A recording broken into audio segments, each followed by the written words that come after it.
Well, by golly, it's time for WeatherBrains. This is the wonderful weekly show all about weather. It's the pre-show. This is for the 22nd of January, 2018. This is the time of the program where we share boring personal stories. We occasionally have humorous anecdotes, and we often say outrageous things. And I am so happy because we are not dealing with a winter storm this week in my world. And I'm still freezing. How happy am I? So last Monday night I was slightly distracted because of that, but we've had a pattern flip, and I feel for our friends up in Minnesota and Sioux Falls and places like that. But down here, just a nice, quiet week, just what the doctor ordered. Kim, how are you? Doing all right. I'm doing all right. I was actually just starting up my pick of the week when you dinged in, and it's going to be a Kim rant. I've discovered something very rantable. Can't wait. Yeah. It's going to be so, speaking of pick of the week, mine is not available because of the government shutdown. Oh, no. That's a little mini rant in and of itself. About to say, that's a mini rant, and hopefully by the time the show is over, it will be back up, because I think didn't everything get signed here? House, Senate, President, everybody signed off on this thing. So in theory, the government should be back up running again. Yeah. So tomorrow, not tonight. Yeah. Okay. Into the wild. Well, we'll see. So. Yeah, we will see. The good news, I at least get to still operate from my office, because I'm one of the few employees of the Cooperative Institute here who's not actually in federal space. So everybody donated their house plants and stuff to me, in preparation. If the shutdown went on, then I was designated to take care of everything while everybody else couldn't access the building. It was a fun time here. Fun day. So, and Brian, of course, Kim is concerned that his big federal retirement check would not roll in this week. So I heard they're still rolling in. It's the people who are just starting up with retirement that's a problem. Hey, wait a minute. Wait a minute. Nate Johnson signing. We have breaking news here. We interrupt this program for a CBS Radio Net Alert Bulletin. Nate is on the line with us. Wow. Now, we don't have his video yet, but he is on the line. This is good. Wow. So, Brian, did you get your big federal retirement check this week? No, it comes in the first. So he missed the shutdown. Oh, yeah. I've had it since the first. They shut down all they want till the first. Yeah. As long as they're back up and running by February 1st, I'm in great shape.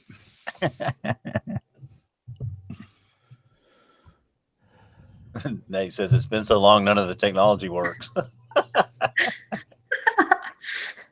It's pretty impressive coming from a tech guy. All the spider webs in his fast track or whatever. Mm-hmm. I hope our guest shows up. She hasn't appeared yet. So we have both a guest and a guest weather brain. Yeah, we have a former guest panelist now.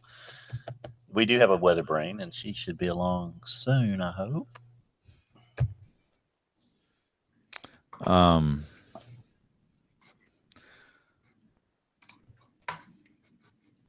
So I just had a new one here. Uh-oh, what? Bluetooth not available. Wow. What does it mean? This has never happened to me. On your Mac? Yeah. Yeah. Looks like there's my pick of the week. So what happens when the... Yeah, there's your pick of the week, James. I think this is the first time this has ever happened. Wow. And to the host of all people. Wow. That's just too stinking weird.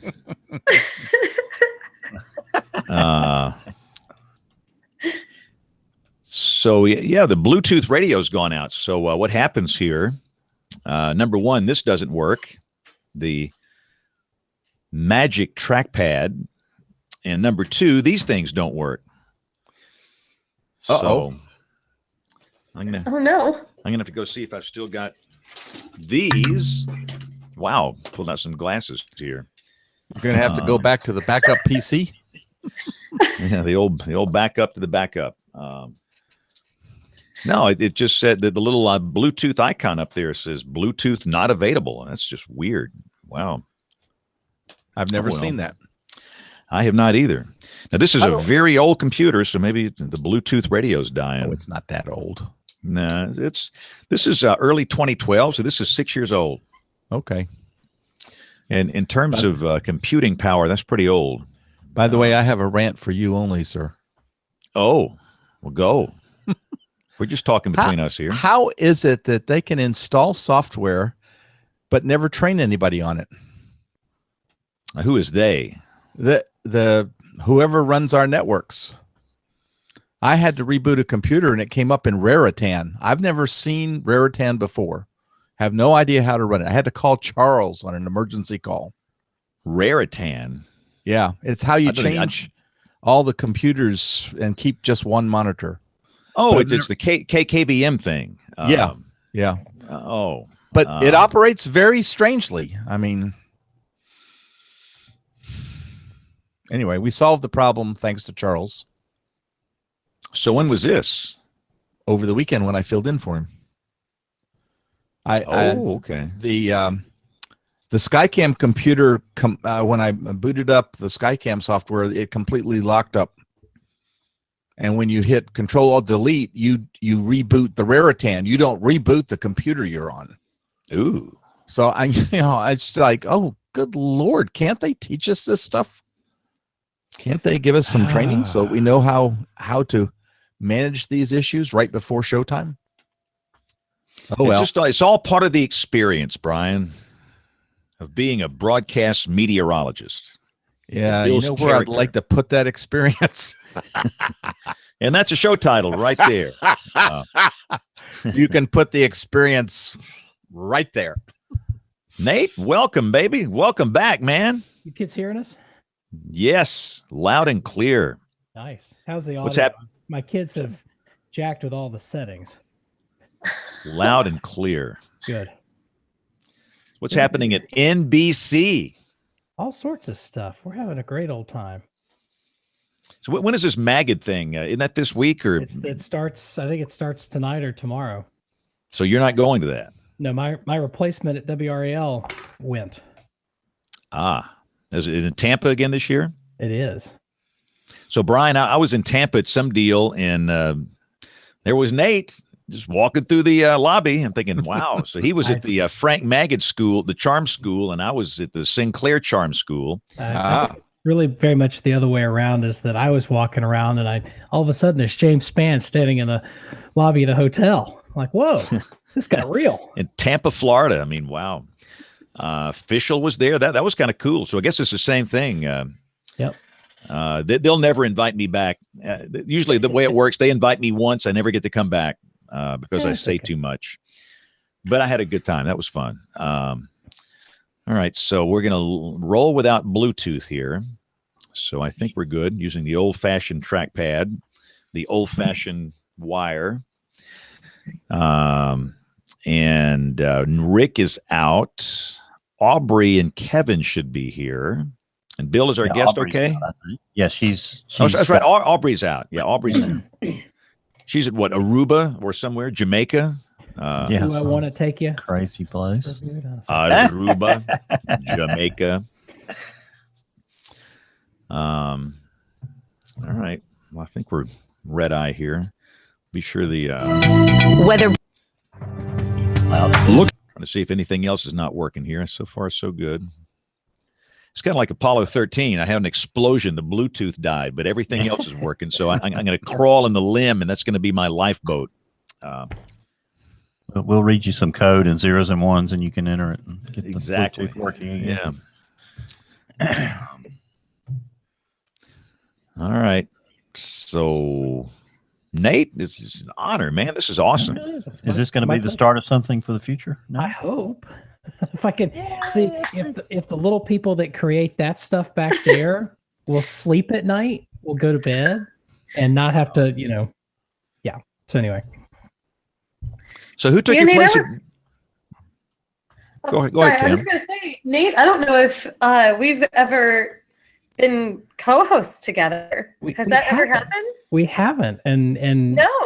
I feel sad that it's taking me this bloody long to make it work, but I'm Yeah, glad me I'm too. here. It's so exciting to see you here, I though. I know. love that you are you're backed up by your children's drawings among your wall with many awards and accolades. That's right there. I think that's fantastic. I hope everybody who's viewing tonight gets to appreciate that. Yeah, I get to appreciate it every day, so it's all good. Mhm. So who took your place at WRAL? They promoted our weekend evening meteorologist Amy Wilmoth into the EP role, and they will be posting, if it hasn't posted already, a position for weekend evenings at the Big Five. And that was announced, I believe, today. So fresh. So how to fix your Bluetooth not available error. You have to delete a plist file and then delete the file, shut down, restart it, which I'm not going to do. Brian, you ever had to delete a plist file? Yes, a number of times. That is just so odd. I was sitting here and all of a sudden the headset stopped and then my pad wasn't. I'm thinking, what is going on here? I looked up there and it just says Bluetooth not available. So anyway, that's okay. Enough of my boring. See, that is my boring personal story for this pre-show here. And Bill is working feverishly to get our guest online here. That's that feverish look Bill has. Brian, are you glad you're not driving in snow tomorrow like a week ago? And you're muted. Oh, Brian, you're muted. Yes, I know. I said it was fun because everybody else stayed home. Yeah, no, that was kind of a fun day.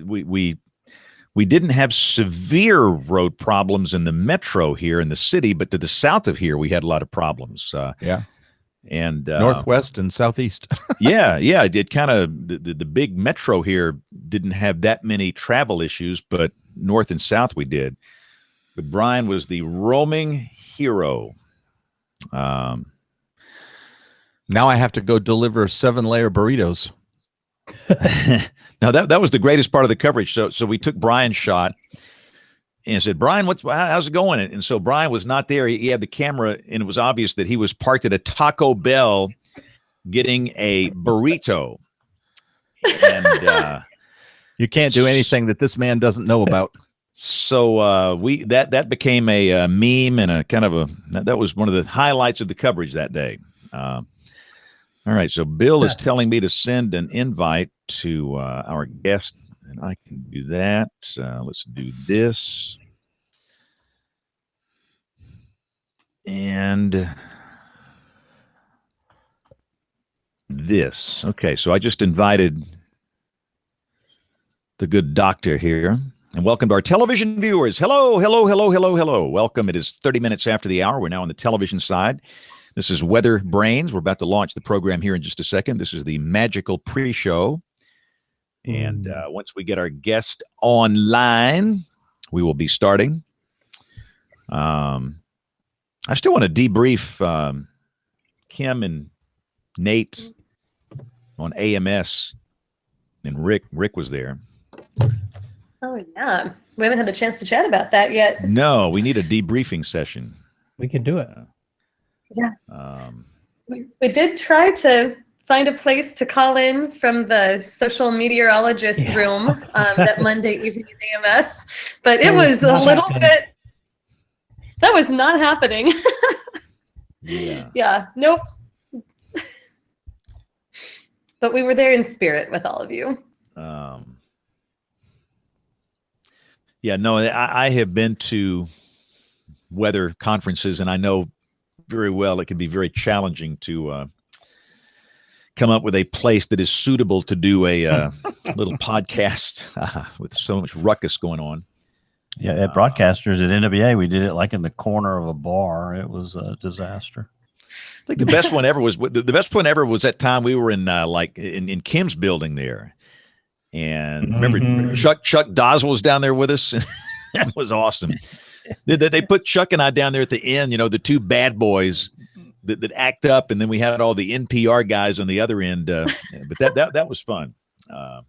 And what's bad, you know, we just blistered this sweet college student, and I mean, after it was over, I got uncomfortable, and then later she would intern at the TV station here the next summer, and she didn't have the nerve to tell me that was her until like remember Elise Bryan? Yes. Oh, but we get along fine. She's forgiven me for my meanness, and we get along fine now. In fact, she's working in television. She has a great career going, and she's going to do just fine. All right, Bill, do you want to kind of start and just kind of let him join in progress here? How you want to do this? Yeah, I think so. She's having difficulty for some reason. It's saying that the call has already ended. She's working directly from the link and from your invite, James. We didn't have any trouble on the test. It was perfect on Friday, so I'm not sure what's going on, but we'll figure it out. We'll do that AMS debrief. We could. Yeah, we'll do a debrief, and we'll see if we can get her on here. Here we go, and actually, I'm getting a bunch of messages here. Yeah, okay, here we go. In 5, 4, 3, 2, 1. Hey, this is WeatherBrains episode number 627. This is the weekly show that's all about weather for the 22nd of January, 2018. And look who's back, ladies and gentlemen, Mr. Nate Johnson. Man, is it good to see you, sir. How are you? Good to see y'all. How are you? So you have changed jobs since the last time you were here. You want to share briefly what you're doing these days? So I, back in November, took a position with the NBC Universal owned television stations group as their director of weather operations. And basically all I'm doing is working with, the 40 or so stations that NBC and Telemundo own directly, and working with their meteorologists and their technology staff to make sure that their on-air teams have the tools that they need and the training that they need to serve their communities as best they can. So you still live in Raleigh, but you just travel frequently now, right? Yes, I am running a pretty healthy tab of frequent flyer miles this year, and that's really the only drawback to this job that I have found is that it's just the time away from family. But I enjoy the traveling. I love meeting all the people. We get some just incredibly talented people in our group, and having the privilege of working with them and helping them do their jobs even better than they already were before. That's a dream job. Do you get to keep one of those Dopplers in your driveway, Nate? Unfortunately not, although I got to sit in one, the Storm Rangers, our mobile radar trucks, and that's been a big part of the job for the first couple of months is we've gotten 3 new ones. So there were 3 originally. We've got 3 new ones, and we've begun rolling those out and getting them to their final homes and getting a chance to use them on the air and learning how we use that technology, both as meteorologists, but also how we use that as a storytelling tool to serve the communities where these stations are based. Awesome. We need to debrief Nate on this whole new job thing at some point. That could be a whole show topic there. But we also need to do an AMS debriefing since everybody's back. Kim Kloko, you were at AMS. So did you survive? Are you okay? I did survive. I came back with a touch of an AMS illness. There were like 3 different varieties that were going around. Mine was the lose your voice. The AMS plague. Yeah, the AMS plague had like this year's flu. There were like 3 strains. I had the lose your voice strain, so I couldn't join you all last Monday. But yeah, it was a really great AMS overall. And last year I'd done a whole lot of program work co-chairing the meeting. And this year I decided to just throw myself back into the meeting and get to go to sessions. And it was really, really wonderful to be back. I was actually almost most impressed this year by some of the students that I saw. I saw some incredibly bright, talented student presentations. There was one that I evaluated where the student had put together some meteorological data, especially rainfall, with rainfall and sunshine with shopping patterns. And he was trying to figure out what kinds of, weather determine, optimal shopping behavior. And I thought that was really savvy the guy was a high school student. He was like a senior in high school, which is pretty neat to see. So there's a new generation coming up. That's one of my favorite things about AMS is seeing the next generation that's coming up with bright ideas, willing to pull data and, for themselves before they ever hit a classroom to learn it formally. It's so refreshing to see. Yeah, that's awesome. I saw so many students involved and so many young people involved, and they're our future. So that's kind of cool. Brian Peters, you're not our future. Sorry to say. You got that right. Absolutely. I'm the Jurassic Park of WeatherBrains. Yeah, we're the two geezers here, but we're still alive and kicking. And about this time last week, you were getting set to do some snow riding in a little winter storm. That was fun. That was fun. Yeah, it was nice when everybody pays attention to the advisories and stays home. The roads are just beautiful, even when they have snow on them. Yeah, how about the drive-through at Taco Bell? How was it? I didn't use the drive-through. I went into the counter. Yeah, but Brian had to go in. Hello, I'm Brian. I'm a storm chaser. I'm kind of a big deal. And that's exactly what I said to the person at the counter. It's funny too. On the way to AMS a couple weeks ago, Anchorman was available in the in-flight entertainment, so I partook of that. I've done it twice. Brian has many leather-bound books. The apartment smells of rich mahogany. Rich mahogany, yeah. Especially that nice mahogany table. Yeah. Digital mahogany table. Digital, that's right. But no, you did a great job, right? Brian is stellar out in the field. That was a lot of fun last week. But Bill Murray, let's bring in our guest. Let's get right to it. This is going to be an interesting show tonight.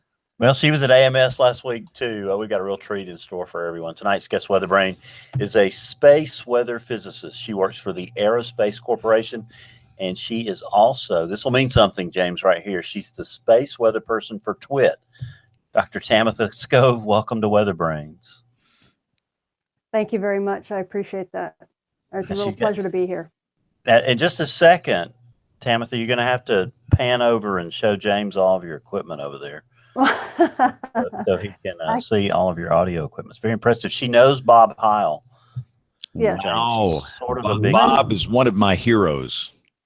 Yeah, Bob is, he and Don Wilbanks, they both asked me to be a weather person on their TWIT TV show, which is called Ham Nation. They've been doing it for many years. And it was actually Don Wilbanks who asked me on. And now I go to the Ham Fest in Dayton every year, and I hang out with Bob and those guys. And Bob's a hero of mine too, because audio engineering is what got me through grad school. It's what kept me sane through an incredible amount of physics and just stuff that, an artist doesn't normally, enjoy doing. That's awesome. But Brian, anybody that talks about the Dayton Hamvention, they're cool. I mean, absolutely. And she knows Bob Heil. That's even better. Yeah, I mean, you know some. In fact, I would love to be on Ham Nation. That's like one of my goals in life is to be on Bob's show. You have Alex there. I might be able to make something like that happen because I know you're an extra class, aren't you? What's your call sign? Whiskey Oscar 4 Whiskey. Whiskey Oscar 4 Whiskey. Watching out for weather. I've been licensed since 1973 when I was in high school. This is something I think we can make happen. Absolutely. Oh boy, this is awesome. But you get Bob Heil, and I love watching that show. It just brings back these incredible warm memories of coming up through ham radio, and the stuff that's going on now is fantastic. By the way, this is one of Bob's mics. For those that don't know, this is a Heil PR40. You can see the logo there on your camera. Yeah, absolutely. So this is one of Bob's mics, and he puts love and care into each one of these things, and it's the only mic that makes me sound good. I got the PR20 I use to do the scoreboard updates at Bryant-Denny Stadium in Tuscaloosa, but that's just awesome. So I'm sorry, Bill, we're going down a rat hole here. No, I knew that all that would get our ham radio folks excited. So James, did you have any say in your call sign back then? or did you just draw that? No, you can, but you can request a specialty call sign, and I chose not to. Back then, I was broke. I didn't have any money, so I just took whatever they gave me. And they were issuing 2x1s, and I just happened to get WO4W, and somebody said, "Hey, watching out for weather." So I'm thinking, this is cool. People will think I actually paid the money to get that. So no, it's a great call, and I'm done. I'm not changing. That's the one I'll stick with until the day I die. Well, if she pans over in a few minutes and shows you all her equipment, it'll look like your garage or something. Oh boy, I'll be jealous. But the cool thing about Bob Howell, he knows Joe Walsh and these guys. Yes, I've actually been on a show. I was actually on a show with Joe Walsh. This was a while ago because ham radio. You're really on, if you are a ham radio operator, you're really on the front lines of space weather because you deal with it day in and day out. And Joe was very actually appreciative when I gave him a space weather forecast because he had been climbing up on his rig because he couldn't the radios weren't working. There was all this static and noise. And that's what a lot of these guys do. They're climbing their, 20 or 50 foot antennas and trying to figure out what's going on. In actuality, it's the sun. No, this is good stuff because all of a sudden 20 meters goes dead, 15 meters, nothing, or 10 meters comes alive. And so much of it is space weather. And you really have to have a really good grasp on this. So this is a great subject, but no, this is awesome. So, all right, Bill, I'm sorry. I'm no more ham radio. My image of Joe Walsh climbing a 50-foot tower to get his amateur radio working is sticking he goes to Hamfest. You'll be at some Hamfest and Joe Walsh is walking around looking at old tubes and stuff in the flea market. He's a tech guy. That is just too cool. That is really cool. So Tamitha, we always talk a lot about space weather on the weather side over here, but we have very little knowledge. So it's a real treat to talk to you tonight. Talk about what solar weather encompasses and where you sort of draw the line and where your expertise starts and ends. Well, basically, space weather, there's a whole bunch of sources of space weather. Of course, there's the main source, which is the sun, which is what I generally talk about. But we also have intergalactic sources of space weather, cosmic rays, that type of thing, from Big Bang type, supernovas, galaxies colliding together. And we're always in that cosmic ray kind of bath of energetic particles. But most of space weather really comes from the dynamics of our star.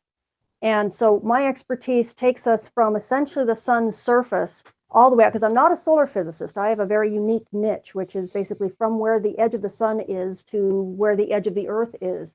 And that's my specialty. But because of the things I've had to learn through my job, my day job, it's caused me to learn a lot more about solar physics and a lot more about earth physics in terms of upper atmosphere. So I kind of go from where the sun is in these big storms that are thrown off the sun and hurled out into space, and they change and they morph, believe it or not, in this vacuum. We think space is a vacuum, but it's not. And as they change and morph, it really changes the dynamics and how are they going to impact Earth. And then when they do impact Earth, they, of course, rattle all sorts of things in what we call near-Earth space and inside what we call the Earth's magnetic shield.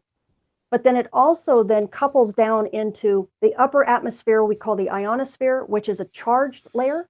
And it even couples into a little bit into the neutral regions.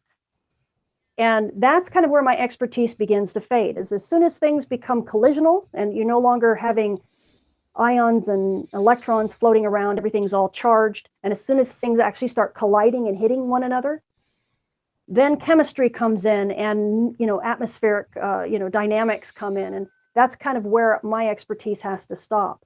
But it's very interesting. That doesn't mean, just because my expertise stopped, that doesn't mean that space weather and terrestrial weather aren't very much related. If anything, we've got a lot of coupling going from the neutral atmosphere on up, and that affects space weather. And it's a neat little budding area of physics that's coming out where people have stratospheric expertise with like hurricanes and big thunderclouds and things like that. And then they also have some ionospheric expertise because it actually affects the charged particles and the neutral densities and even the density of these charged particles up in the ionosphere. And that has some really interesting effects on things like communication, like ham radio we just talked about. So hopefully that answers the question. That's amazing. So our solar wind, and what is it made up of? Tamitha? And is Mainly- it providing protection for us on Earth? Well, the solar wind doesn't really provide protection for us, but the solar, it's actually not really all that vacuous. I mean, it is, relative to the air we breathe here on Earth. But there, believe it or not, even though nothing touches one another, no particles touch one another, because the particles are all charged, what that means is that they all see electric and magnetic fields. So you can imagine that they're actually connected to each other through like a big spider web. So because there's this web of fields between these particles, if you jiggle a particle over here, it shakes a particle over there, and it makes this solar wind a very interesting fluid-like entity. And so we can actually treat it very much like we treat even collisional type fluids. So it's not that much different than looking at a collisional plasma that's in your neon light bulbs. But this wind, as it blows off from the sun, it can either be very quiet or it can be very disturbed and have waves and things in it. You can have fast flow and then slow flow and fast flow again that then create these, rarefactions and compression regions. And that changes the dynamics of that solar wind. Plus you have all this magnetic field and electric fields inside this plasma, and that interacts with the Earth's magnetic shield in ways very much like sticking two fridge magnets together. So there's a lot of dynamics with the solar wind that people don't realize really affects how storms and how space interacts with Earth. And there's some Now I can go into more misunderstanding detail. about the difference between a solar storm and a solar flare. What is that difference, and how is that important? There's, if I were to go into the types of solar phenomena that we worry about here on Earth, there's really essentially four types. One is a solar flare that a lot of people know about, and I actually will have, hang on a second, and I'll show you something. I know some of your listeners or some of your people are listeners, so we'll have to kind of describe some of this. But as James, a space physicist, that monitor, that's pretty slick. You need one of those. That's real slick. like that? Really slick. I give a lot of virtual talks to high schools and ham radio fests and all sorts of stuff. And this, for space weather information, it's just indispensable. I actually have to have this because it's very hard to explain a lot of times what we're talking about with space weather, because it oftentimes isn't intuitive. So so there's basically four types of phenomena. You have a solar flare, and you have a solar storm, which I'll talk about in a second. You have solar radiation storms, and then you have fast wind from things like coronal holes, which is actually what we've been dealing with today, because we're actually under the influence of some fast wind from a coronal hole that's giving people aurora, and I can talk about that in a little while. Now, solar flares are something that people see quite often. They're like bursts of light, like paparazzi flash bulbs going off on the sun. They're mostly light, electromagnetic light from basically X-rays and gamma rays all the way down to radio waves. These are the buggers that cause horrible communication disruptions, what we call radio blackouts, for ham radio operators and satellite phones. And what we call emergency responders, they have problems, and even airline flights.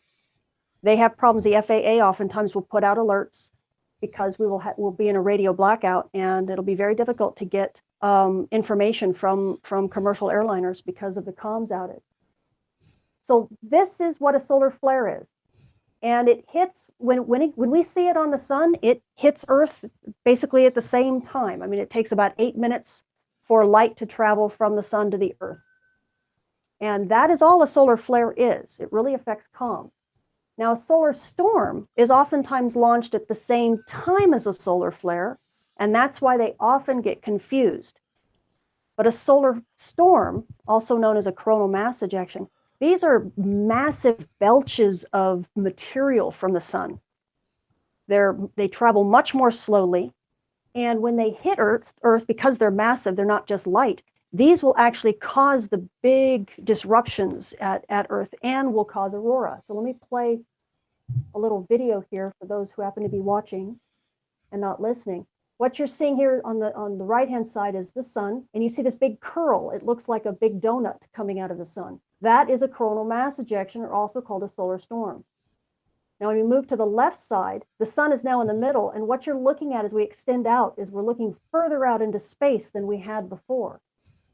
This is actually what we call coronagraphs, and I'll stop this image here so you can hopefully still see. Do you see that loop still there?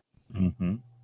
That's about 15. This whole area is a 15 sun lengths out, or 15 sun lengths out. And this big coronal mass ejection, as you can see, this solar storm is still keeping the same shape that it kept when it launched from the sun. And that's due to those electric and magnetic fields, mainly the magnetic field. It locks these charged particles in kind of a jail. It's an invisible jail. You can't see the magnetic field. Just a lot about the structure. And so what you're actually looking at is a tube that sticks out of the page, kind of like a big slinky. And if the slinky would be sticking out of the page of the television. And so you're looking kind of down through that tube. And we call these flux ropes. So this structure, when this monster hits Earth, which takes anywhere between 2 and 5 days, that takes a lot longer than you can tell a solar flare does. And this structure will cause the Earth's magnetic field to wiggle. This is why the power grids, you hear the national power grids getting all nervous about, oh my gosh, we may have these big, disruptions, these current overloads, these voltage overloads. It's these storms that cause it, because anytime you wiggle the Earth's magnetic field, it's going to create currents on the ground. And those currents then couple into our power systems. And the power systems, span hundreds and hundreds of miles. And when you get that much magnetic coupling into your power systems, you really can drive really, really big voltages and currents. So they worry more about these storms. And then what gets rid of this energy is, if you think about this structure as being like a big magnet, like take 2 fridge magnets.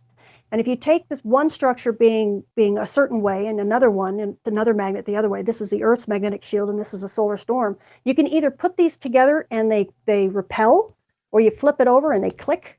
When they click, that's when these structures cause so much trouble for Earth, because they can pump all of their energy. The fields become one, and now they can pump all their energy into the Earth's magnetic system, and it just gets nuts. It just starts going crazy, and it does, what do I do with all this energy? And it shoots it down the poles, both the North Pole and the South Pole, and that's how you get up the aurora. It shoots that electricity down into the upper atmosphere and lights up our atmosphere just like a neon sign.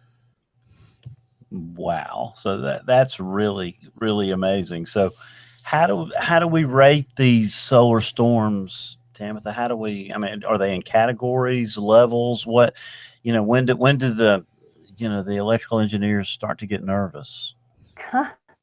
Well, we do have the Space Weather Prediction Center, which is the space weather arm of NOAA. So it's like the NWS, but it's for space weather. They have scales, and they have scales that go from 1 to 5. And they have scales for solar flares, which means a radio blackout scale. That's called the R scale, and it goes from 1 to 5.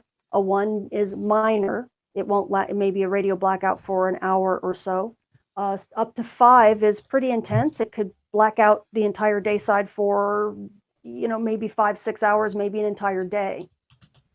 If we get an R5 level blackout, we're in real trouble, because most likely that's going to be associated with the bigger beast, which is a big solar storm. Now, the storms, they are on what we call the G scale. Again, it goes from 1 to 5. G for geomagnetic, meaning, the Earth's magnetic shield. So a G1 storm is pretty minor. You can get aurora down to the upper tier of the United States, let's say. As a matter of fact, we had a G1 storm just not even 2 weeks ago. Didn't last all that long because we're getting close to solar minimum. But we saw aurora in Michigan, in let's see, it was Michigan. We saw it in all over Canada. It was in North Dakota. It was in Minnesota. We saw it barely in Washington State, and a few other places I'm trying to remember. But that's a G1 level storm. A G5 would be something that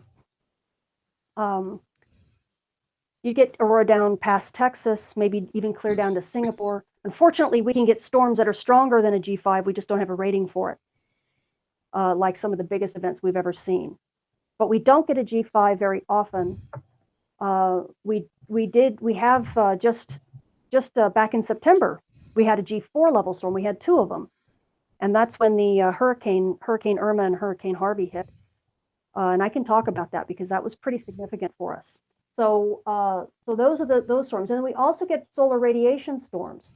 Now, these are storms that are caused by both solar flares and by these solar storms. They both drive, they both have a lot of energy. And so they can drive these charged particles to even higher energies and bathe our Earth in just a sea of energetic particles, both at the North and the South poles. And that causes problems for GPS, causes problems for navigation, causes problems for emergency responders and ham radio, causes all sorts of issues and of course begins to really impact our satellites as well. We have to worry about the health and safety of our space assets. So there's a lot of real time and pretty dangerous environments when the space weather, when the sun really wants to be angry. It can really nail us. Tell us about this. I don't know if you're familiar with this solar storm of 1859 that I've heard over the years. The Carrington event. Yeah. So if that were to happen today, what would happen to the communication infrastructure and everything else? Well, if a Carrington class event, actually, you probably don't know this, and I don't mean to scaremonger, but we've had either 3 Carrington class or 3 close to Carrington class events this cycle. One of which we got clipped by, which was one of the storms that we saw in September, and I'll talk about that. As a matter of fact, I might as well just go to that. Carrington class events back in 1859. There were actually 3 that year. They actually happened during a quiet cycle like what we have now, and that's got scientists very excited and also a little fearful, just because we just don't know the sun well enough to be able to know whether or not we need to really worry about these low solar activity cycles like what we're in, because they actually might be spawning these really large events. Luckily, we're a lot smarter about space weather than we were back in the 1850s. We don't have telegraph wires that go unbroken for hundreds upon hundreds of miles.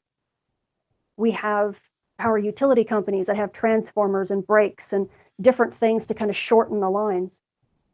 And the reason why that's so important is, the Earth's magnetic field is really not that strong. I don't want anyone to think that, they're going to go out during a Carrington class event and their pacemaker is going to stop working or their car electronics is going to fry.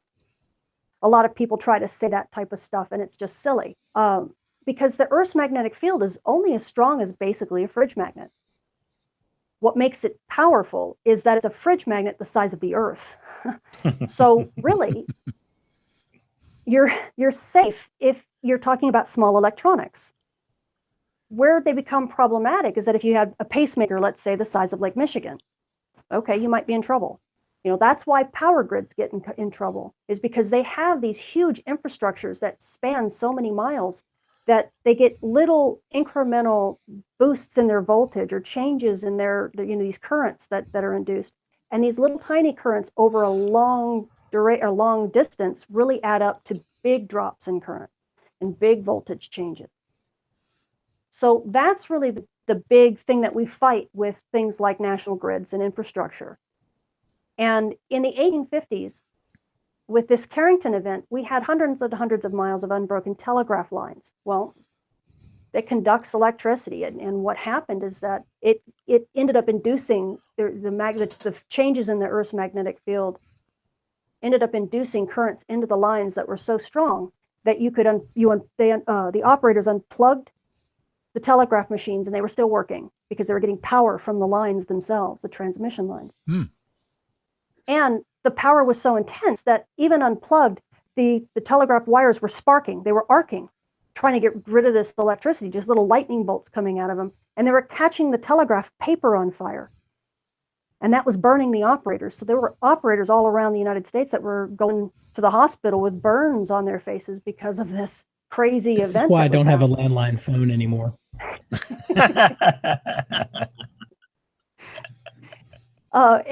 And people saw aurora clear down to Singapore. Farmers were waking up, their roosters were crowing, they were getting out and milking cows thinking it was dawn because the aurora was so bright they thought it was, the sun rising. And newspapers headlines all around the world talked about that, because that's one of the interesting things about space weather is that space weather is a global phenomenon that has local impact. So in each locale, you can have different space weather effects, but the entire globe notices what's going on all at the same time.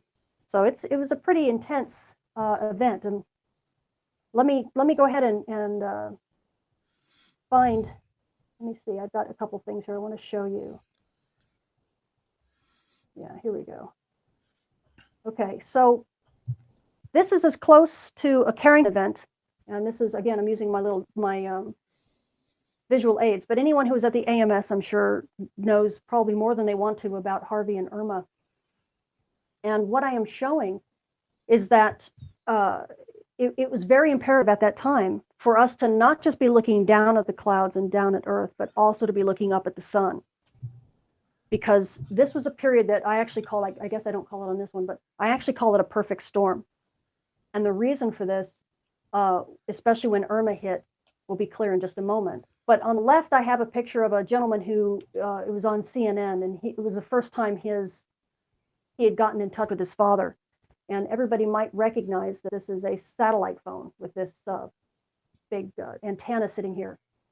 And he was crying because the power grids were out. There was no power. The cell phone towers were down. There was no cell phone. And he had spent a week trying to in Texas, trying to get to his dad's house. And when he got there, his dad's house was it was destroyed. So when he got on the phone, thanks to CNN, they ended up getting in the satellite phone, and he was able to call his dad for the first time. But at the same time all this was happening, we started getting a very ugly flare on the sun. And I don't know if you guys can see all this, but active regions, and it's basically a sunspot. But what I'm looking at is looking at it magnetically.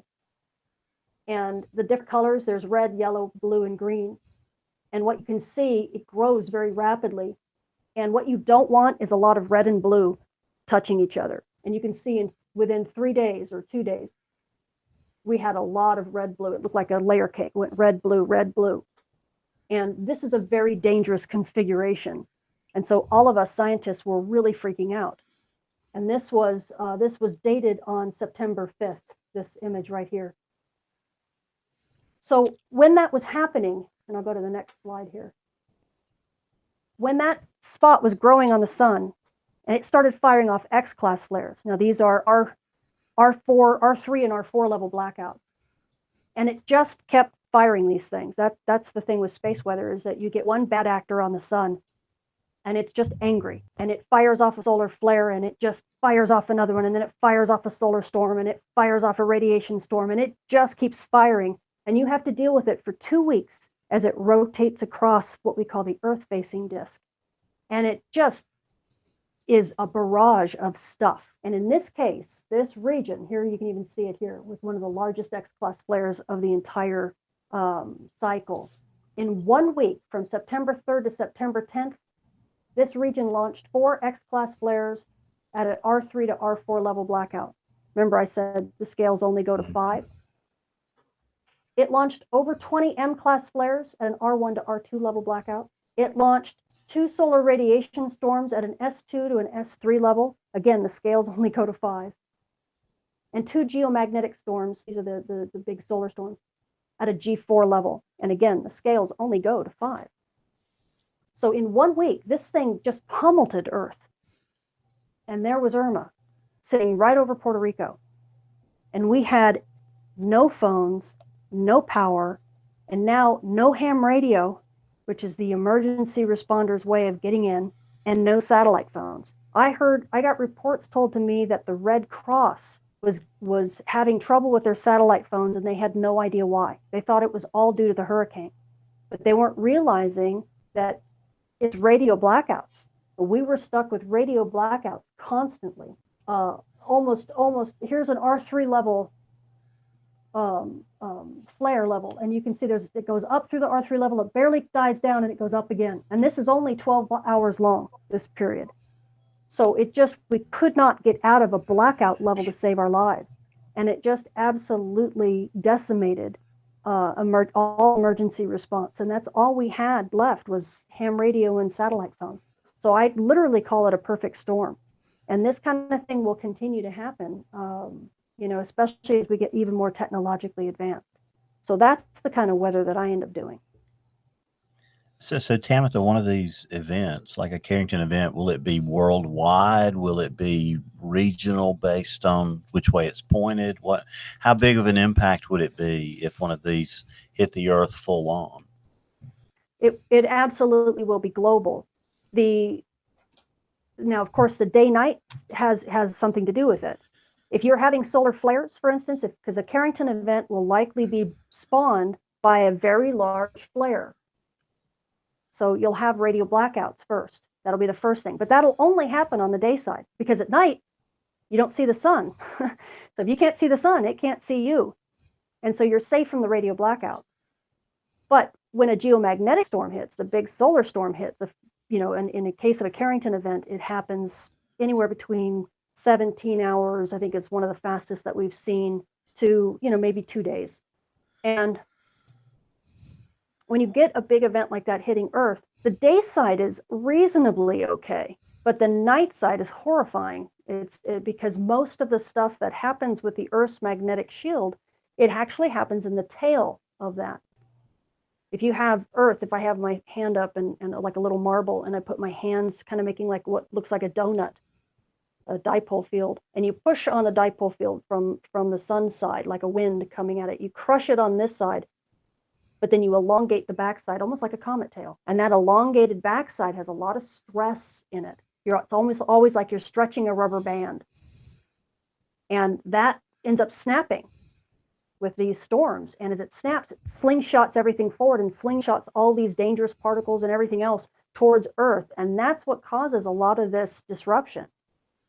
It's the Earth's magnetic shield snapping like a rubber band, that movement, and the particles that it sends as well. So it can cause a lot more disruption on the night side than it does on the day side. So how recent is a lot of this knowledge that we're beginning to pick up and understand about space weather? It seems fairly recent, Tamitha. Extremely. Space weather, the field itself is hardly 50 years old. Really, we had no idea when the Russians put up the very first space vehicle that space was radioactive. We flew a Geiger counter on one of the very first space vehicles, and it came back clicking, noises at us, and we're like, wow, space is radioactive? We thought it was a vacuum. So that kind of spawned the space age. And since then, we didn't even know, for example, even in the days of Skylab, we had no idea that the solar wind was something that was continuous. We actually thought the solar wind only came out when there was a big solar storm, and then it went away again. So there was a lot about how the near-Earth environment worked. We had no idea what radiation belts were. We had no idea, even when we put up some of these early satellites, that space environment was going to be incredibly different depending upon where you fly. And the solar wind and how it interacted with the Earth's magnetic shield was a complete mystery to us. The models of the Earth's magnetic field are radically different than what we know them to be today. Now we've begun to study this very carefully, and we're concerned about this vulnerability. Are mitigation efforts underway? How deep are we into that? Or can we take our existing systems and strengthen them and harden them against a huge level 5 type storm like you're talking about? Is it even possible? In some cases, yes. We have there's a lot of scientists, a lot of the colleagues that I know are working very closely with the FERC and the NERC, which are the Federal Electric Reliabilities Corporation and as well as the national one. One is private and one is funded by the government. And we've been working very closely with those organizations, trying to create guidelines for them, trying to get them to create realistic scenarios that they can test with their equipment to see really how decent their transformers are, how well they can survive a particular event for a particular duration. And that kind of thing is just underway.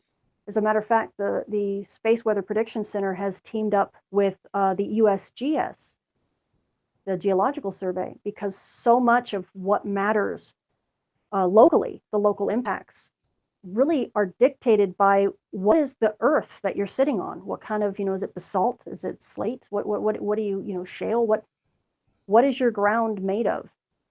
Because that makes a big difference in terms of what currents can be conducted in the ground and how well.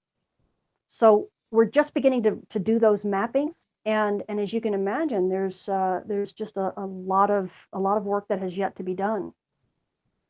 Parker, the president of the AMS, before he passed, he shared a really interesting insight with me about the state of space weather. And he said, space weather seems to me to be very much like what terrestrial weather was back in the 1960s. And I have to agree with him. There's a story about I think it was Henry Volkman. Any of you guys remember that particular meteorologist? Harry Volkman, Chicago. Yeah. Yeah, and he would actually he started out by taking tornado warnings from military bases, and he would actually display them out for the public. And the government agencies said, "Oh, please don't do that. You're going to incite a panic. This is terrible."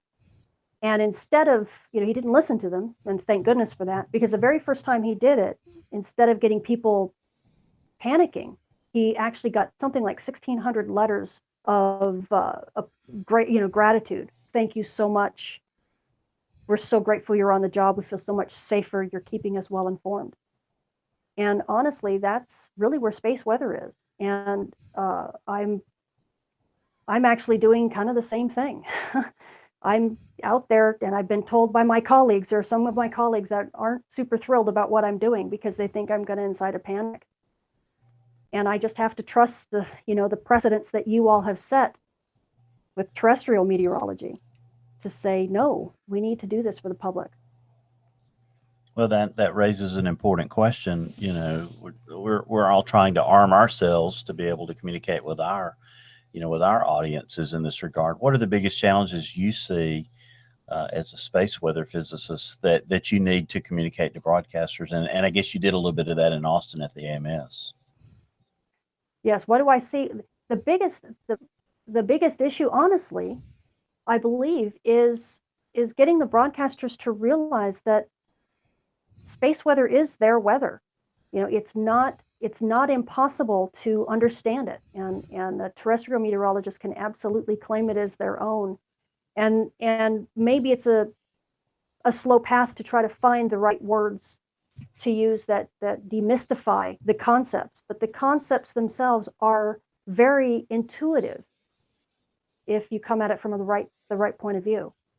And because of the analog with terrestrial weather, I think it's going to help policy, and it's a matter of trying to get people to take the problem and invert it, because everybody looks at space weather and all they think of is the Carrington event, because that's really what our policymakers have been talking about. The Lloyds of London report, the Obama administration put out a report about Carrington. Everybody's worried about, the wrath of God type stuff. And I've actually tried to flip it over, because I don't think that way is going to work. And the analog of that is trying to tell somebody who has never seen rain what a hurricane is and how it's going to affect them. If they've never even seen rain, how can they extrapolate? And I think that's what a lot of people do with space weather, with these huge, massive events, is that they just switch off. It's just too incomprehensible. And so what I try to do from the other way around is get people to realize that these events happen all the time. And most of them are just minor inconveniences. And if we report on them, just like we report on the weather, then people begin to really internalize it. But I have to convince people that that is possible. And hopefully with things like the AMS and with you guys graciously inviting me to join you tonight, I'm hoping that this is the beginning of that. Well, as long as James gets invited to Ham Nation, we're all going to be all even here, Tamitha. But you've honored us by being with us for sure. So you talked about the solar minimum for a second. Explain that cycle and why that's important. And I guess we're going into a minimum now, right? What does that mean to us in terms of our solar wind? Well, the solar cycle is, believe it or not, it's actually a pseudo cycle. It's not really a real cycle. There's a whole bunch of things that kind of look like cycles that are cyclic, but they all kind of smash together, and so they superpose, and what you end up getting is a pseudo cycle that's about 11 years. And that can shorten as to 9 years, or it can lengthen to about 14 years. It depends upon the amount of activity. If a cycle is strong, it usually will be shorter. If a cycle is slow and weak, it usually will be longer. And that's what we're in right now, is a lower activity cycle, and it's lasting longer. And that's kind of what the tail end of the last cycle was as well. A lot of people worry. I've had to field so many questions about, oh my gosh, our sun is burning out and we're never going to see sunspots again, and the River Thames is going to freeze like it did back with the Maunder minimum, and ice age and oblivion. And I mean, it's either with space weather, it's either the Carrington event and everything's going to be lit on fire, or it's fire and brimstone, or it's the solar minimum and Maunder minimum and everything is going to freeze. And I feel so sorry for climate scientists because they have to deal with that directly. I was going to say, that sounds awful familiar. Yeah. I don't envy you climate scientists. I always, when people ask me about that, I always say, climate science is much harder than space weather. I'll just stick with what I know. Well, I know you don't like crossing that barrier right there, but is there enough of an effect in that minimum period, Tamitha, to affect global temperatures? That's such an intriguing question. And yes, I've thought of that for years and years. I've even wondered, without any real expertise, because I don't know the coupling of the sun's, infrared and just the sun's energy system. But we are coming out of a grand maximum, which means overall we've had far more high activity cycles, which does up the solar flux. It does, basically mean the sun was hotter and giving more heat to Earth. We are coming out of that and slowly going into what we think is going to be a grand minimum, not a Maunder, but just a period where we have weaker cycles. And is that enough of an effect to perhaps modify the anthropomorphic effects we're seeing with climate change? I don't know. Is it part of why, instead of saying global warming anymore, we say climate change? I don't know. But I do know that the fact that the sun is so dynamic and it's not just a solid light in the sky has got to help drive some of these gradients that we're seeing, and that's got to help somehow affect, be at least a factor in some of these extreme weather cases that we see.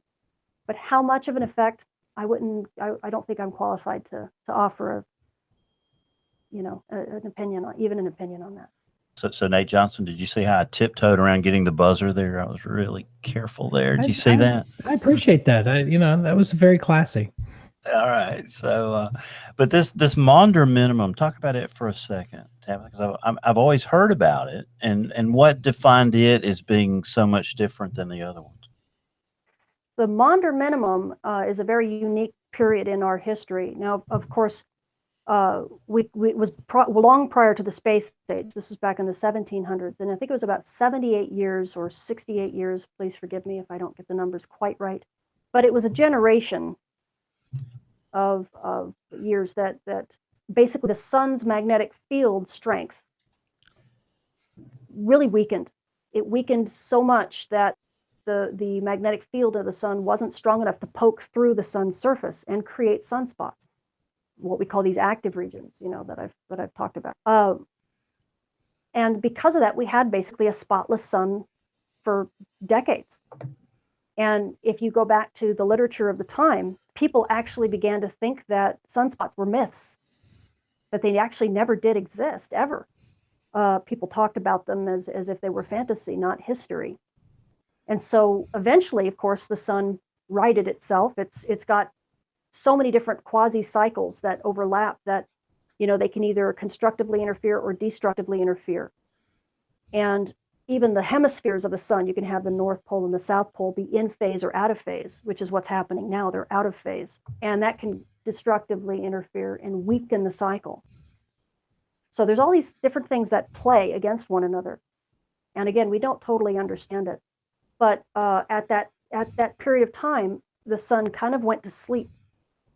And we lost a lot of the jet streams. We lost a lot, well, what we think anyway. We lost a lot of the cyclic nature that we thought, that we always figured the sun had. Unfortunately, the observations back then were pretty much things like ice cores and telescopes, amateur telescopes and things like that. We didn't have any satellites. We didn't have helioseismology, that can sound the sun and look for earthquakes and flows under the surface like we do now. So there's a lot that we don't know. We have lots of models, but everybody knows how good the models are. Yes, we have the same problems in space weather. Our models are even worse than yours, so you can imagine. But since at one point, people believe that the Maunder minimum caused extended ice ages, and since we've come out of the Maunder, we've had another minimum called the Dalton minimum, and this is what happened in from basically the 1800s to the 1900s. We had two cycles that were very small. And during that period, this is when the River Thames froze and things got very, very cold. We had a lot of really severe winters. And then, of course, the sun kind of woke up again and we started going into this grand maximum. That's when we've had some of the biggest events, except for the Carrington event. The Carrington event came when we were just pulling out of the Dalton minimum in one of those low activity cycles, which is exactly what we're in now. So that's why a lot of the scientists are very concerned that we are more prone to Carrington class events and these low cycles than we are during the actually really large cycles. So when we're in one of these minimum periods, are we more susceptible to cosmic rays? Does that change the equation for air travel or anything like that? Should I be worried about my trip to Houston on Thursday, or am I going to get 2 X-rays instead of 1 on Thursday? Right. Only, yes, people who are high-risk passengers might take a look at their doses. Might want to take a look at a few radiation flight doses. There's a software program, actually an online resource called NAIRAS, NAIRAS, that actually will give you estimates of what the radiation dose is. And I can repeat that, NAIRAS. It was funded by NASA. A couple of my colleagues worked on it, and it's hosted by Kent Tabiska, who he's a really savvy space weather expert who's trying to get space weather tools like this into the public domain. And right now, the issue that we have is that because the sun's magnetic field is getting so weak, it also is a shield. And it shields us from all that cosmic ray junk out there. But when it weakens, more of those cosmic rays can penetrate. And so that bath of really energetic radiation penetrates further. And so we are at solar minimum getting a higher dose of cosmic radiation. Now that's not all of the radiation storms. We also get solar radiation storms from the sun itself. But the cosmic rays are always there. And yes, during solar minimum, that's what we have to worry about. The trend, though, is that the cosmic rays are actually penetrating more than we anticipated and more than we predicted, because this particular activity cycle is so weak. So it's a very interesting time. And if you fly at high latitudes and intercontinentally, or take flights that go over the poles, which are becoming far more common, then yeah, you're getting a higher dose of radiation than perhaps you might want. And I always tell people, please take this into consideration in your flight plan. Wow, that's important. And then the effect of cosmic rays on global precipitation patterns, which I don't understand really well, but I think there's some sort of correlation there. So it's going to be interesting. Do you have any knowledge on that subject at all? I do know that there are space weather scientists who have published papers on that. I can't think of their names off the top of my head, but they have been published in credible journals, peer-reviewed journals. And I do know that that has been something that terrestrial meteorologists have also looked at. So that's a cross-disciplinary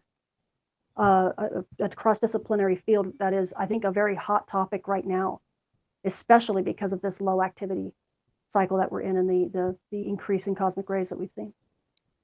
And Kim, as our social scientist on the panel, I know you're champing at the bit to get in here and talk to our guest and explore her field that she's sort of a pioneer in. Yeah, I mean, it's so striking. You're talking about the challenges and really reaching out to the public in ways that they understand and can resonate with. This is such a challenging topic for so many reasons. I think anyone who deals in electricity and magnetism faces some of these challenges.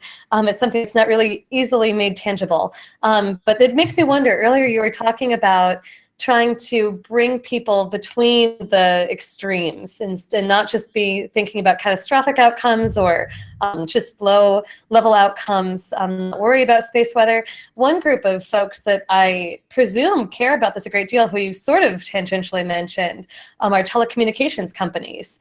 And it makes me wonder, I mean, there are a number of private sector entities that are affected by this. What has gone on in those industries to deal with these threats? And has there been a growth in your field as you have, all these developments in your science? Has there actually emerged a field of operational space weather forecasters that work with those entities? Not yet at all. The only space weather forecasters that are operational are the ones that you find in the Space Weather Prediction Center, and they're incredibly oversubscribed, and they hardly have time to do what they want to do, which is mainly science. They would much rather do science than just go and do forecasts every day. And unfortunately, there are no real private sector scientists who are operational, and that's what I'm trying to change. In a sense, pardon my vernacular, but I'm trying to make space weather sexy to scientists and potentially to terrestrial meteorologists who get, let's say, a space weather minor in school and say, I want to add that to my resume. Because a lot of times the space scientists, they aspire to be astronomers, or they want to do research. They don't want to fall down and do operations, which to them oftentimes smacks far more of engineering.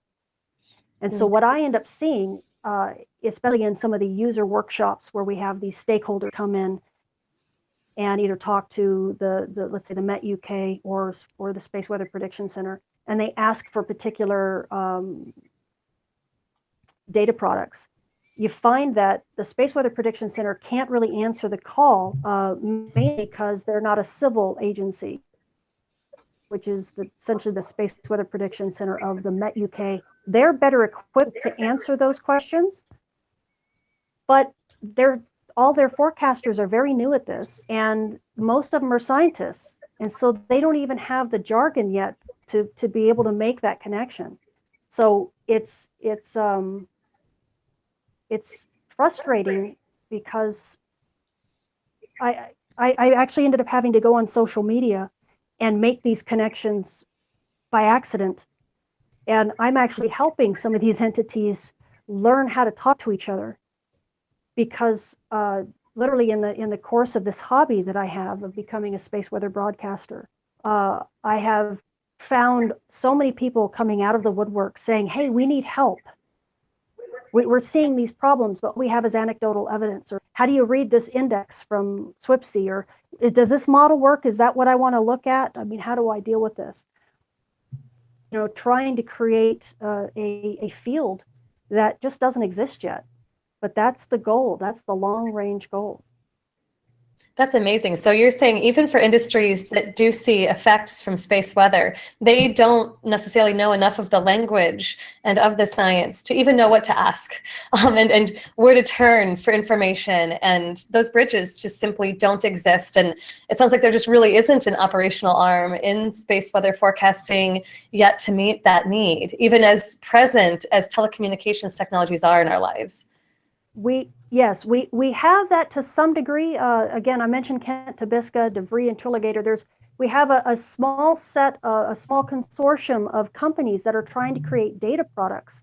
But the problem is, you can have all the data products in the world, but if nobody understands them, you know, because they don't speak the language, then you have this chasm that just cannot be bridged. And so that's really where I stepped in. I decided when I was going to do this that I saw that chasm and said, well, there's no one here to disseminate this. NASA doesn't give money to scientists to disseminate data typically. And the private industries are just trying to serve other agencies. But no one is really trying to be the spokesperson and talk about it in a language that is easily understood on both sides. So I dared to do this just simply because I had an audio and video studio and I had the expertise. And I just said, well, my field has been clamoring to have, you know, a weather broadcaster on the Weather Channel for years. And, you know, since the early 2000s, people have been clamoring in my field about that. Why we have us on the Weather Channel. And I finally kind of just looked at my gear in my studio and I looked at my community's needs and I said, why not?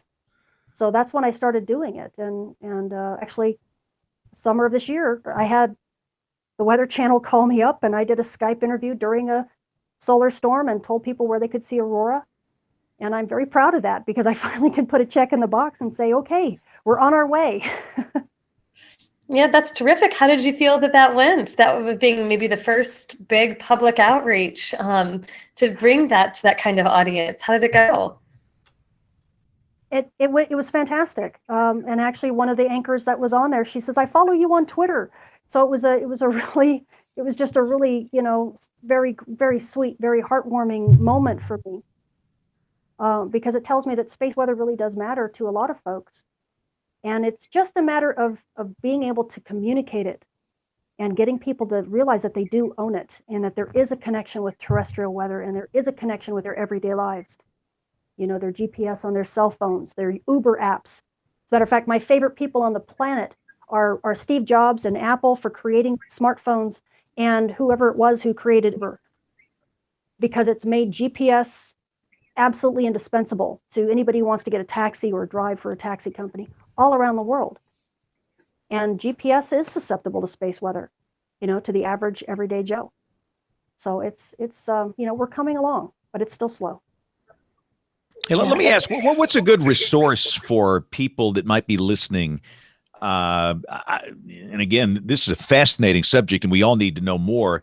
I have used spaceweather.com. I don't even know who prepares that information. Is that an adequate source, or what are some other ideas for those of us that want to learn more and keep up with it on a daily basis?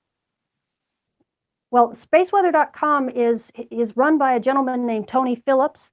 He does work at NOAA and NASA. Actually, I think he works only at NOAA. My apologies. And he's a nice repository, but the amount of actual operational space weather forecasting that goes on in that site is pretty minimal. If someone wanted to plan their day based off of that, it'd be kind of difficult. He's got a few widgets on the side of his website and maybe a little bit of like a paragraph of text. But it's not really you know, all extremely helpful for someone who wants to dive deeper. Unfortunately, there are no space weather sites that I can think of off the top of my head that actually have data that you could look at and in a glance understand what's going on. Basically, all of the sites out there have taken the Space Weather Prediction Center data, and that's really where I would tell people to go. They take their data and they repackage it. So you can go to half a dozen sites. I'll plug one, for example, solarham.net, and I actually support Kevin and his site. I like his packaging, but it is still a repackaging of SWPC data. The difficulty people have, no matter where they go, is that you almost have to have a degree in physics or in space physics or have some space weather knowledge in order to understand what's being presented. You know, no one can just look at a bar graph of KP and say, well, what does that mean to me? Or look at a model of a solar storm coming to Earth and go, what is this? What am I looking at a weird bubble thing with all these different kaleidoscopic colors, but what does that mean?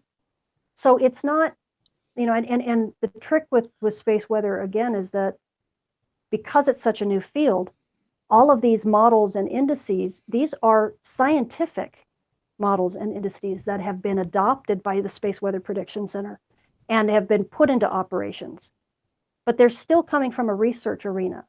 For example, the model that we use for solar storms coming out of the sun is a model by my friend Dusan Ostrosel, who was working on this model, I remember, back in the 90s, and seeing it many times in research arenas before the Space Weather Prediction Center said, hey, can we have a copy of your model? We'd like to start using it for our work and for our forecasts.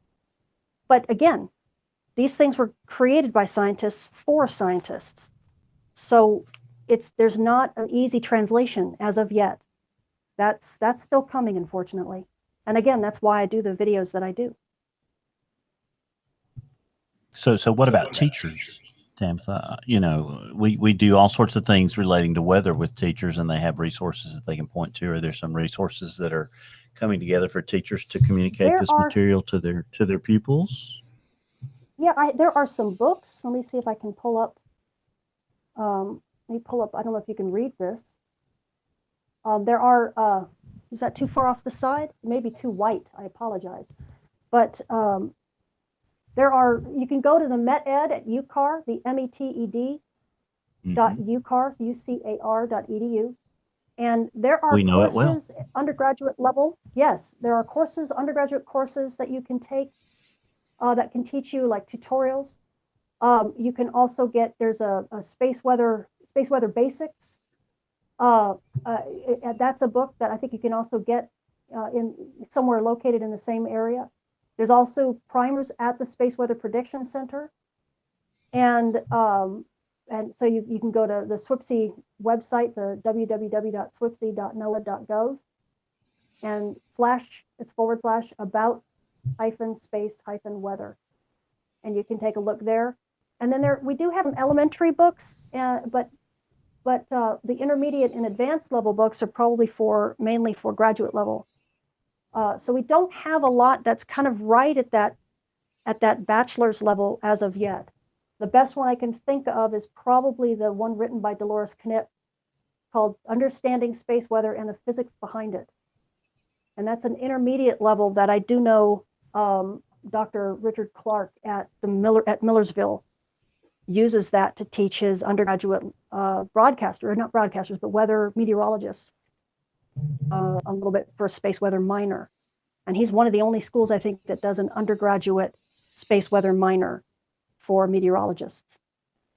That's outstanding. So we send up a weather balloon every spring and with our 6th grade classes. And is there an instrument that we could put on there, and what would we be looking for and teaching the kids about if we added that to our experiment?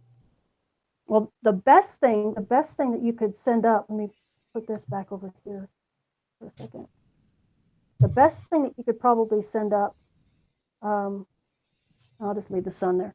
I was thinking I could pull up something to show you, but the best thing you could probably send up would be a dosimeter, type of radiation monitor, especially if you can send it up when there's going to be solar storms, because you can actually see sometimes streams of particles, streams of electrons going down and protons going down the Earth's magnetic fields and actually penetrating into the atmosphere.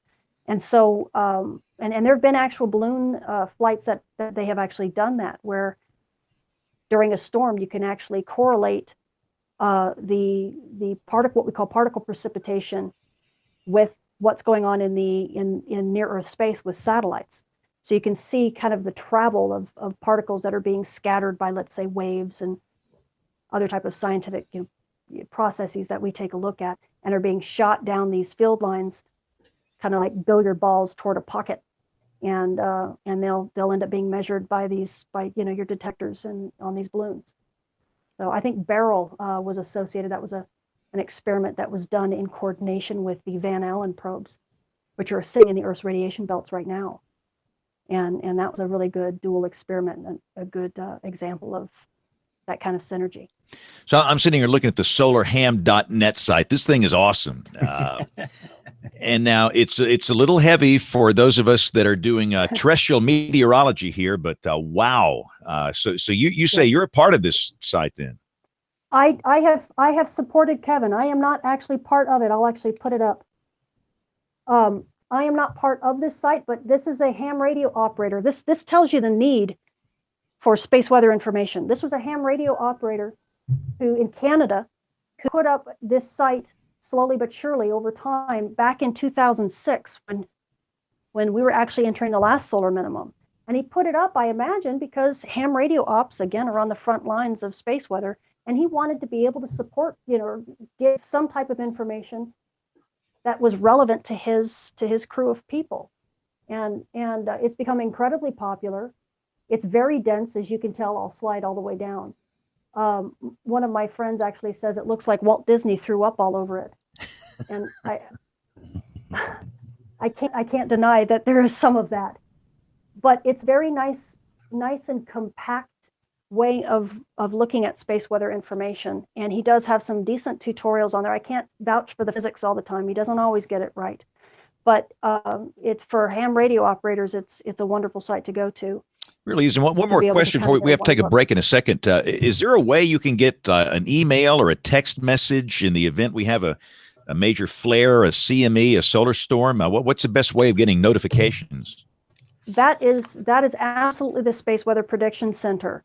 And they have a ton of different ways you can get alerts for all sorts of different things. Anything from a solar flare to a solar storm with coronal mass ejection. They have a wide variety of different text messages that go out, and you can tailor which ones you get and which ones you don't. There's also a ton of different apps out there. AFFECTS, AFFECTS, is an excellent app to use. It was actually created by a lot of the people in the UK with the MOSWAC, with the Met Office, with their work and ESA funds. And you can actually, even on that app, they've actually linked to my space weather forecast that I do weekly on YouTube, and you actually can pull that up and get a layman's version of what all of this stuff is. So all together, it's you kind of have to look at a lot of different sources, but there's a lot of different ways to get the information. So before we let you again, thank you for your time. You've been with us a lot longer than you've committed. So thank you, Tamitha. But give us all of your information, your YouTube channel, Twitter account, ways we can follow you. Oh, yes. And I'll pull up my Twitter account so you can actually really quickly see. You can find me very easily by just simply Googling Space Weather Woman, because that's the name the community gave me. And I know it sounds like Space Wonder Woman, but it's, I guess the movie was okay, so I'm all right with it. But you can Google that. You can also go to Tamitha Scove on Twitter. I'm also on YouTube under Tamitha Scove. And here's some aurora. This is on my Twitter feed. I do daily updates, sometimes hourly when we have solar storms. And so you'll get the most frequent updates here. On YouTube, I only do them once a week, and that's when I get in front of a green screen and stand up with the sun and actually give 5-day outlooks and all that kind of stuff, just like a terrestrial weather broadcast. I model what I've done after what you guys do, You guys have really paved the way for me. But here is just some beautiful aurora. This was in Scotland, in Mewey, Scotland. Here is in the Isle of Lewis. This is all from this particular solar storm that we're having now. Here's a satellite image of the aurora. You can see the United States. Here's the East Coast. There's Florida. There's the East Coast of the United States. Here's the aurora band all the way across Canada. And this is what it looked like in Manitoba. So from the ground, you're looking at in this area right in here. So you're seeing some of the same features in the photographs from the ground that you see in the satellite. So it's actually kind of cool. And here we go in Alex, Alberta. And that's in Yellowknife, I believe. So we have a lot of aurora going on right now. There's Saskatchewan. A lot of aurora going on in Canada right now. And then here's even someone who is a pilot. Because I have a lot of people in the aviation industry who also follow me because they want to know either when the aurora is happening, nearby, or if it might actually be a big enough storm to cause problems for them flying. And so, this is just another set of stakeholders. So there's a gorgeous picture that they sent in. And it goes on and on. So if you want to see more of these types of things and know exactly what the storm is doing and that kind of thing, yeah, please check me out on Twitter. It's probably where I'm most active. That's awesome. You can also find me on Facebook. So everybody go follow Tamitha on social media. And I will say you have the coolest set of any guest we've ever had on this show. Wow. That is like way too cool. I feel so inadequate here, Bill. I mean, goodness. But she didn't feel like we could talk for an hour, James. Look, we did it. We did it. Well, no, we've gone like an hour and 20 minutes here or something. So Tamitha, thank you so much. And you're in Los Angeles, right?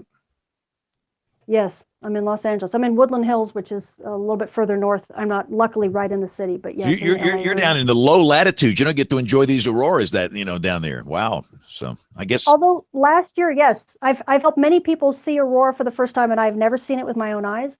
Although last year we had aurora in San Jose 3 times. 3 times. Wow, that's awesome. She's like JB, saved all those people from tornadoes and never saw one. There you go. Well, Tamitha, thank you so much. We got to get you back on the show. This is great stuff. I've learned a lot, and there's a lot for us to learn, but we got to get you back soon. But thanks a lot for your time. We'll see you soon. Okay, thank you so much. Okay, thanks a lot. We are going to take a break with Professor Peters and Tony Rice, and we're going to come back with the Weather Roundup, Picks of the Week, and a whole lot more here as WeatherBrains rolls along. WeatherBrains 101 with Professor Peters. With all the recent snow across the U.S., one of the forecast challenges for winter times is that of temperatures. Snow can play a big role because of its albedo. So exactly what is that? Albedo, or reflection coefficient, came from the Latin albedo, whiteness, or reflected sunlight, and is the reflecting power of a surface. It is the ratio of reflected radiation from the surface to incident radiation upon it. As a fraction with no dimension, it may also be expressed as a percentage and is measured on a scale from 0 for no reflecting power of a perfectly black surface to 1 for perfect reflection from a white surface. Albedo depends on the frequency of the radiation. It usually refers to some appropriate average across the spectrum of visible light. In general, the albedo depends on the directional distribution of incoming radiation. The albedo of the Earth's surface and the atmosphere is important to forecasting. A surface with a high albedo reflects a significant amount of incoming radiation. This includes clouds and snow cover. These act to keep the Earth's surface cooler. A substance with a low albedo reflects very little incoming radiation. In fact, the object absorbs much of that radiation. Examples of surfaces with a low albedo include forests, concrete, and dirt. When all else is constant, temperatures will be warmer over a low albedo surface than over a high albedo surface. There are also albedo changes between land and water. Water is unusual in that it has a lower albedo when the sun's radiation is coming toward the water surface when the sun is high in the sky, but has a much higher albedo when the sun's radiation is coming in at a sharp angle when the sun is close to the horizon. This is one reason the sun has difficulty warming polar regions. Evaporative cooling and the water's high heat capacity are also important in keeping temperatures cooler over a water surface. Forecasters with a good deal of experience find out quickly that when clouds come in earlier than expected or leave sooner than expected, the albedo can bust a perfectly good temperature forecast. Weather questions can be directed to question@weatherbrains.com. Looking beyond the atmosphere, here's Tony Rice with your Astronomy Outlook. So it happened. The U.S. government shut down again. Hundreds of thousands of federal employees have been furloughed. But according to CNN's numbers, 1.87 million civilian government workers remain on the job, though without pay. This includes almost half of NOAA, which includes the National Weather Service, of course. And actually, all NASA employees arrived at work normally on Monday morning, according to an agency-wide email that was sent last week by Acting Administrator Robert Lightfoot. There they received guidance on an orderly closeout of activities.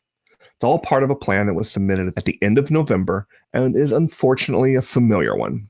The script's almost virtually unchanged since the last time this happened in 2013. According to plan, about 95% of NASA employees will be furloughed. Among those still on the job are those deemed to provide a minimum level of security, safety, and reliability for preservation of government assets. This includes astronauts aboard the International Space Station. They're going to continue doing what they do for now, and that includes tomorrow's spacewalk, though it's not really clear whether you'll be able to see it on NASA TV or not. Supporting them are the ground controllers and other personnel, which support the ISS vehicle itself at the Johnson Space Flight Center in Texas, and supporting science operations from the Marshall Space Flight Center in Huntsville. They're expected at their consoles for their next shift to, quote, protect the life of the crew as well as the assets themselves, unquote.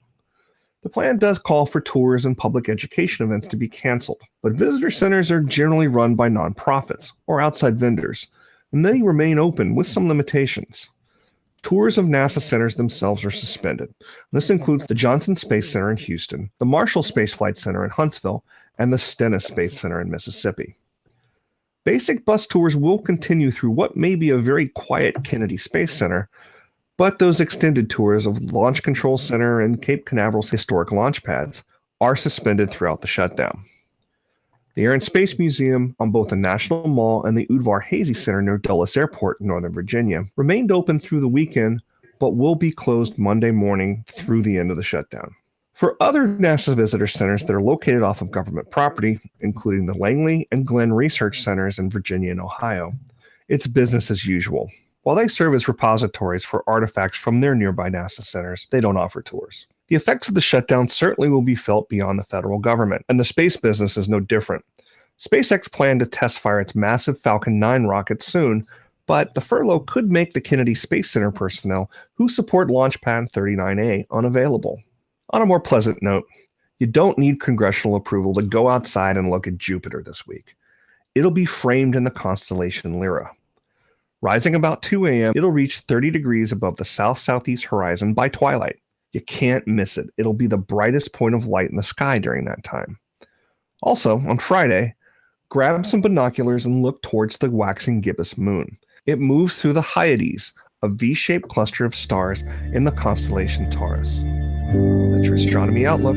Follow me at RTP Hokie for more spacey stuff like this. When the weather ball is red, warmer weather is ahead. When the weather ball is white, colder weather is in sight. When the weather ball is green, no change in the weather is foreseen. When colors blink by night or day, precipitation's on the way. Time for a weather roundup. This is for January 22nd.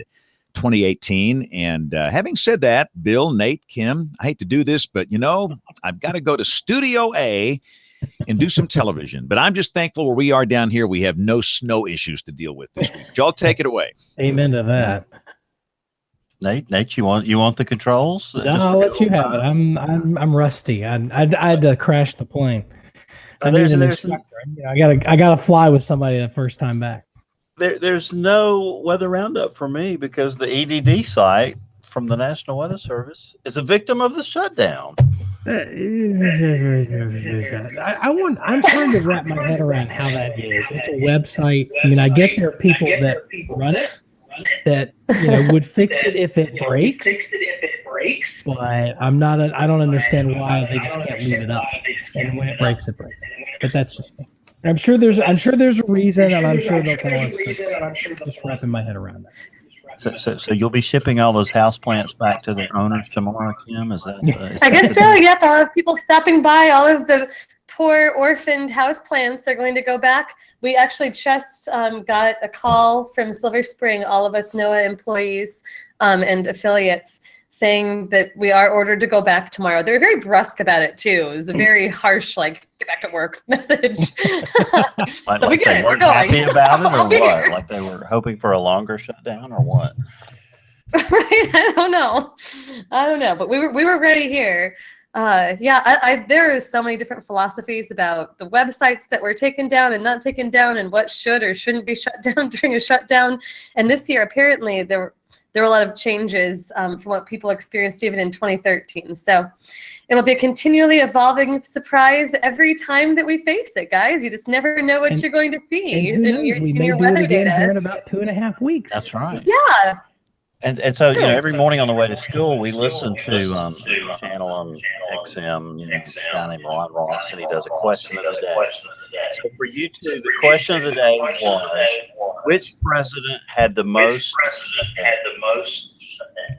Oh, I might know this. Was it actually Reagan? We'll go to you first. Yep, it was Reagan. That would have been my guess, actually. Had 8. Had 8 during his time. So anyway, if you would have guessed anything else, you would have been wrong. The first caller guessed FDR. And it was like, what? Well, I mean, you could wrap your head around that, because FDR is president for, he was elected for a 4th term. So you get 13 years at a crack at it. You got a better shot. Well, good. Anything interesting in your guys' weather going on in Oklahoma, or where you are tonight? Yeah, here, I mean, nothing especially of note, except that it's been extraordinarily windy on the backside of this system moving through the country. And because of that, there have been some significant fire weather concerns, especially to our west and southwest. In Norman, we've just sort of been in between everything interesting. Oh, thanks for letting me know that, Nate. Apparently bad echo on my channel. I can hear it too. Sorry for that. That's all right. You can? That's all right. Mm-hmm. Okay. We'll work to fix that. When you talk, it sounds fine. It's me and Bill coming through that are causing the problem. So I guess just mute whenever you're done, and that'll clean it up. Okay. Thanks for letting me know. So yeah, no, the weather here is pretty benign, just really, really windy. How about there, Nate? We've got a line of thunderstorms off to the west, just cleared the mountains, rolling through the northern foothills of North Carolina, and we expect to have some gusty thunderstorms roll through here early tomorrow morning. So, the old adage here is, if you have thunderstorms in winter, you'll get snow within 10 days. Apparently, it's going to be flipped. If you get snow in winter in North Carolina, you'll have thunderstorms in 10 days. And we had the snow last week on Wednesday and Thursday, and here we are early in the following week with a line of what we expect to be some gusty showers and storms coming through. So I'm looking forward to a return to, I don't know. we still have some snow on the ground, which is amazing, but you could have opened your windows today. That's just how the weather is here. Yeah, that's the way it was here too. We were 70 yesterday, and in the 60s with about a quarter inch of rain today, and some thunderstorms mixed in a little to the south of Birmingham, but nothing to get too upset about in this area. So you might get the Amazon headquarters there in your backyard, huh, Nate? We'll see. Won't affect me directly unless I try to sell the house, in which case it could be a very good thing, and then a very bad thing at the same time, because I'd have to buy another house. And that's the thing about moving locally. If you do that, it's either a seller's market or a buyer's market. But if you're doing both at the same time, it's just a wash. So, but I thought you might be moving to New York City or something, Nate. That was discussed, but I'll be traveling so much, and there's stations everywhere. We've got a station footprint reaching from Connecticut to Miami to San Juan, Dallas, Chicago, and out to the West Coast. I'm going to spend, I think I figured in the not counting the holidays, the 6 weeks or so that I've, the contiguous, running from mid-November through about mid-December. And then we get into the holidays, it's a little weird. And then here in the first 3 weeks of January, I've traveled about 50% of the time. So, you're going to spend most of the time in an airport, in an airplane. Give me a laptop and a cell phone, and I can work from just about anywhere. Yeah, that's true. So good. Well, is the station in St. Louis an O&O? It is not. I'm not sure who owns the affiliate in St. Louis. Well, that's cool. We have a little Weather Fest coming up there, August Yes, 25th. It's getting into full swing, and excited about that. So why don't we do picks of the week real quick? Kim, have you had time to put your pick of the week together? I did, and this is where Kim's going to have her rant time. My pick of the week actually was something that, yeah, get ready, guys, get ready. It's actually one of the things that makes me more aggravated than just about anything that happens in our field. So my husband actually discovered this. He was on Trulia. If you guys are familiar with Trulia, the residential website, they actually have a set of hazards layers, which that you can map out and show areas of relatively high or low risk from a variety of different hazards. I have a feeling I know where this is going to go. Oh yeah. So one of my biggest peeves is anything that reinforces local myth and lore, which my research is extraordinarily pervasive across the country, across hazards. It's not just for tornadoes, but it has a deleterious effect on people's desire to prepare during things like a tornado watch, for example. And so I take these things really seriously. And if you go to the link I've provided, you'll see that all they've done for the tornado case is they have something called the accumulated tornado energy, which is a weighted, some sort of weighted, scaled, all the tornado tracks basically from SPC plotted with the EF or F scale rating. And so, when you zoom out, you kind of see some really interesting features like urban areas, have really, notable red splotches. And my husband, the human resources professional, even noticed this, and he's like, that's really weird. And, I don't think this means that tornadoes hit cities more. And I was like, you are right. It is a reporting bias. It is a well-known reporting bias. And we've just put it into a residential website for people to decide where to buy a home. And they're going to go to these little hexagons of safety and try to find them. And I'm all kinds of irritated. Hexagons of safety. That could be a show title. Hexagons of safety. So unbelievably aggravating. I feel like I should write to these people and say, here's the SPC climatology maps. They're weighted, across a broader region for a reason, a really good reason. These are artifacts. There's so many artifacts in this data. You're trying to do a good thing, but you're missing just a little bit. So that's my pick of the week for everybody to enjoy. We nominate you to call Trulia. I think you should take care of that. They'll probably hire you, Kim. We'll look forward to your full report next week.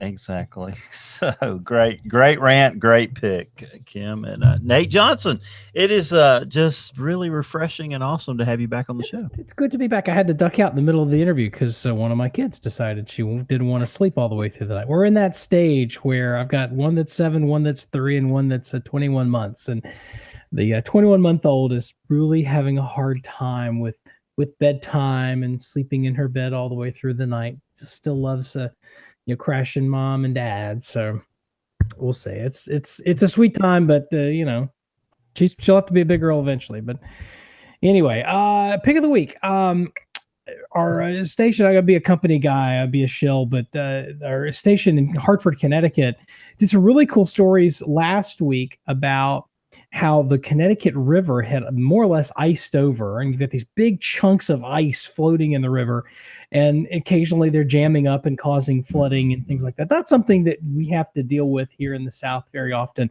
And one day last week, they took a drone and flew over the river as one of the Coast Guard cutters was cutting through and trying to, hack up a path through all this ice and everything. The video is pretty cool, but there could be looking at more ice jam related flooding tomorrow because of rain that's moving through, and they've got some of these ice jams that have broken up that may wind up essentially clogging the river.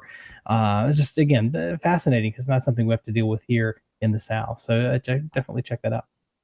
Wow, great pick of the week, and good to see you, Nate. My pick of the week is the NWA annual meeting coming up in August. The abstract submission process has begun. So I've given a link there to the Google form where you can go and put in your abstract for the annual meeting in late August. in St. Louis. It's going to be a great event, and looking forward to that. So, any late business before we adjourn, lady and gentlemen? No, it's good to be back. Yeah, it's really great to have you back. Really, really wonderful, Nate. I hope you can join us more in the future. Kids, as the kids wish.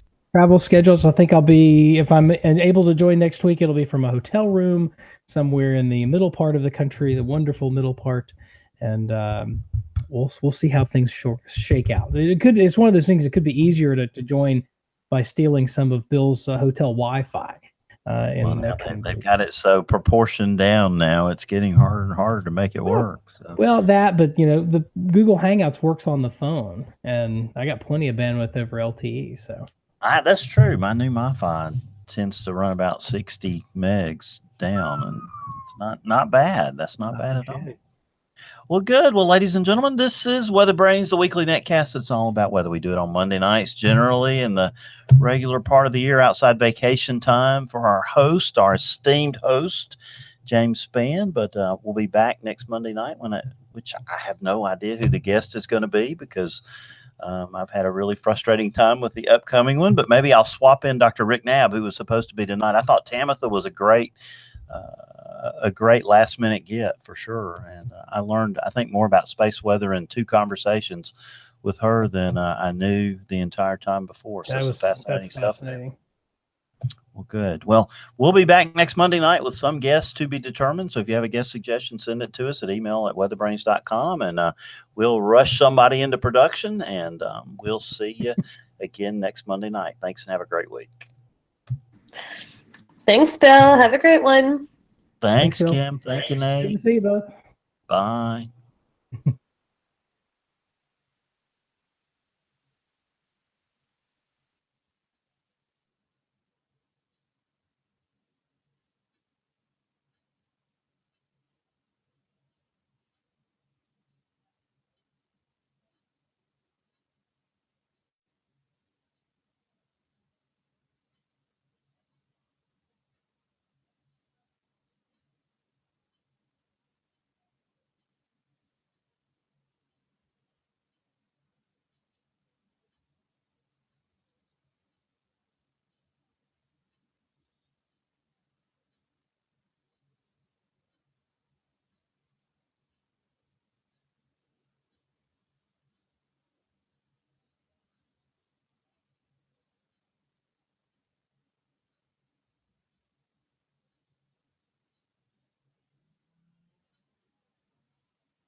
Hey. Still got some people here.